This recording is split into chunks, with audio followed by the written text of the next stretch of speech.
Civic ভলেন্টিয়ারদের বেতন বৃদ্ধি কত টাকা করে বাড়বে, কবে থেকে চালু হবে, কারা কারা পাবে, সব কিছু এই ভিডিওতে কিন্তু ডিটেলসে আলোচনা করবো। সেই জন্য কিন্তু ভিডিওটা কন্টিনিউ দেখতে হবে।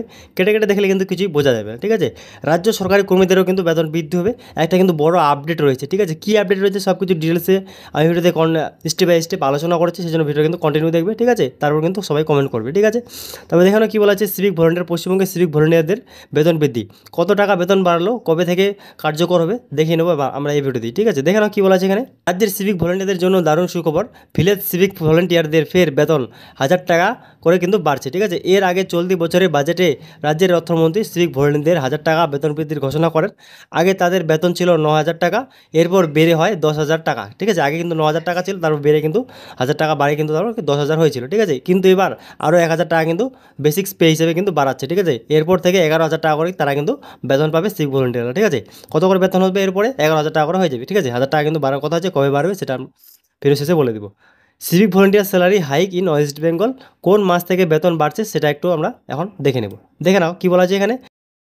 কলকাতা পুলিশের সামনে বেতন বৃদ্ধি, বোনাস ও অন্যান্য কয়েকটি দাবি নিয়ে বারবার সরকারের বিরোধিতা করেছেন রাজ্য ভিলেজ পুলিশের সিভিকরা, ঠিক আছে। সেই কারণে গত বছর দুর্গাপুজো থেকে তাদের বোনাস 2000 টাকা থেকে বাড়িয়ে কলকাতা পুলিশের সিভিকদের মাত্রই 5300 টাকা করে কিন্তু রাজ্য সরকার দিয়েছিল। এরপর থেকে প্রতি বছর ওই হারেই বোনাস কিন্তু তারা লাভ করে। এছাড়াও সিভিক ভলেন্টিয়ারদের রাজ্য পুলিশের কনস্টেবল পদে নিয়োগ করার প্রক্রিয়া চালু হয়েছে, এই জন্য 20% সিট সংরক্ষিত রাখা হয়েছে তার জন্য, ঠিক আছে। এমনকি তাদের 60 বছর পর্যন্ত কাজের নিরাপত্তা নিশ্চিত করা হয়েছে। আরও বেশি বেশি সিভিক ভলেন্টিয়ারদের নিয়োগ করার চিন্তা চলছে। চলতি বছরের শুরুতেই একটি ভার্চুয়াল কনফারেন্সে মুখ্যমন্ত্রী মমতা বন্দ্যোপাধ্যায় কলকাতা এবং রাজ্য পুলিশ উভয়ের সিভিক ভলেন্টিয়ারদের মাসিক ভাতা 165% বৃদ্ধির কথা জানান। সেই অনুযায়ী তারপর মার্চ মাসে রাজ্য বাজেট তাদের জন্য বেতন বৃদ্ধির ঘোষণা করা হয়। অর্থমন্ত্রী ভট্টাচার্য বাজেট পেশের সময় উল্লেখ করেন 180 কোটি টাকা বরাদ্দ করা হয়েছে। এরপর প্রতি মাসে 1000 টাকা বেতন বৃদ্ধি ঘটবে সিভিকদের, ঠিক আছে। 1000 টাকা কিন্তু বাড়বে। এপ্রিল মাসের 1 তারিখ থেকে সিভিক পুলিশরা তাদের অ্যাকাউন্টে 10,000 টাকা করে বেতন পেতে শুরু করবেন, ঠিক আছে, এপ্রিল মাস থেকেই।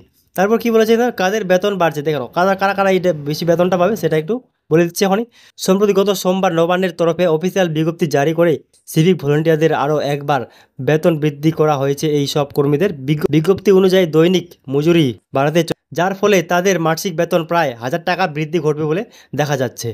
তবে সমস্ত সিভিক ভলেন্টিয়ারদের ক্ষেত্রে কিন্তু এই বেতন বৃদ্ধি হবে না, কেবলমাত্র ভিলেজ পুলিশ অর্থাৎ যারা গ্রাম অঞ্চলে সিভিক ভলেন্টিয়ারের কাজ করেন তারাই কিন্তু এই বর্ধিত বেতন দেওয়া হবে। কবে থেকে এই টাকা অ্যাকাউন্টে ঢুকবে সেই বিষয়ে শীঘ্রই ঘোষণা করবে রাজ্য সরকার, ঠিক আছে। এখনও কিন্তু ঘোষণা করেনি, তো শীঘ্রই কিন্তু ঘোষণা করে দেবে। যখনই ঘোষণা করবে আমি কিন্তু আমার চ্যানেলে ভিডিও দিয়ে দেবো, অবশ্যই কিন্তু চ্যানেলটা সাবস্ক্রাইব করে রাখবে।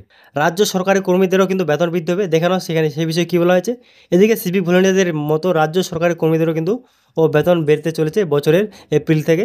প্রথমে মে থেকে বেতন বৃদ্ধির কথা থাকলেও সম্প্রতি এক বিজ্ঞপ্তির মাধ্যমে এপ্রিল থেকে বৃদ্ধি করা হয়। অন্যদিকে 10 ও 18 বছর চাকরিরত শিক্ষক ও সরকারি কর্মীদের 3% অতিরিক্ত ইনক্রিমেন্টস হচ্ছে আগামী জুলাই মাস থেকে। আর তার সাথে সমস্ত রাজ্য সরকারি কর্মী ও শিক্ষকদের জুলাই মাস থেকে 3% বার্ষিক ইনক্রিমেন্টস দেওয়া হবে। তাই আগামী মাসে উপকৃত হবেন সমস্ত সরকারি কর্মী ও সিভিক ভলেন্টিয়াররা, ঠিক আছে। তারপর কি বলা আছে সেটা একটু দেখে নেব। আজকের ভিডিওটা এইটুকুই ছিল। যদি কোনো আপডেট আসে তো আমি কিন্তু আমার চ্যানেলে দিয়ে দেবো, অবশ্যই কিন্তু চ্যানেল সাবস্ক্রাইব করে রাখবে। ধন্যবাদ।